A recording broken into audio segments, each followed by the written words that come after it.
বিসমিল্লাহির রহমানির রহিম। সূরা আত-তিন।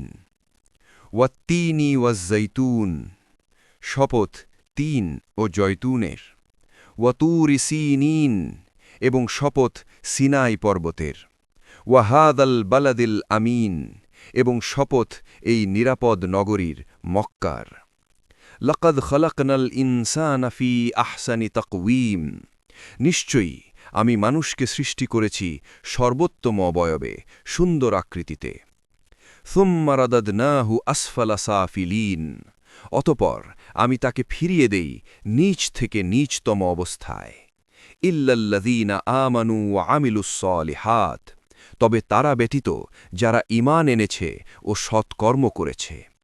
ফালাহুম আজরুন গায়রু মামনুন, তাদের জন্য রয়েছে অফুরন্ত অবিচ্ছিন্ন পুরস্কার। শানে নুজুল, এই সূরাটি মক্কায় নাজিল হয়েছে।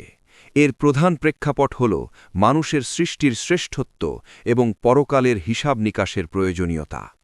মক্কার কাফেররা মনে করত মানুষের এই বাহ্যিক সুন্দর অবয়ব এবং যৌবনী সব, মৃত্যুর পর তারা মাটির সাথে মিশে যাবে এবং কোনো জবাবদেহিতা থাকবে না। আবার অনেক সাহাবী বার্ধক্যের জনিত কারণে আমল করতে না পেরে চিন্তিত হতেন।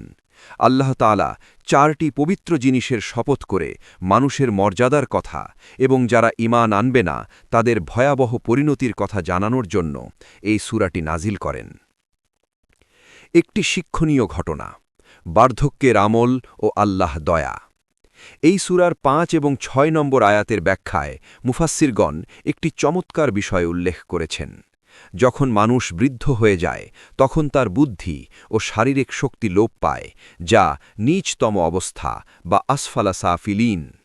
হজরত ইবনে আব্বাস রাদিয়াল্লাহু আনহু থেকে বর্ণিত, কিছু সাহাবী রাসূলুল্লাহ সাল্লাল্লাহু আলাইহি ওয়াসাল্লামকে জিজ্ঞেস করেছিলেন যে যারা বার্ধক্যের কারণে ঠিকমতো ইবাদত করতে পারে না বা স্মৃতিশক্তি হারিয়ে ফেলে তাদের আমলনামার কি হবে। তখন এই আয়াতগুলো তাদের আশ্বস্ত করে।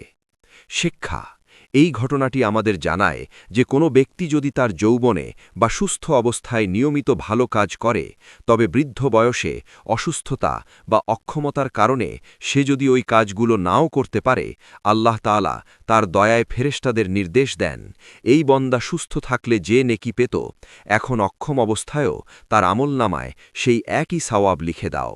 অর্থাৎ মুমিনের পুরস্কার কখনো বন্ধ হয় না, গায়রু মামনুন। এটি আল্লাহর পক্ষ থেকে এক বিশাল বড় উপহার।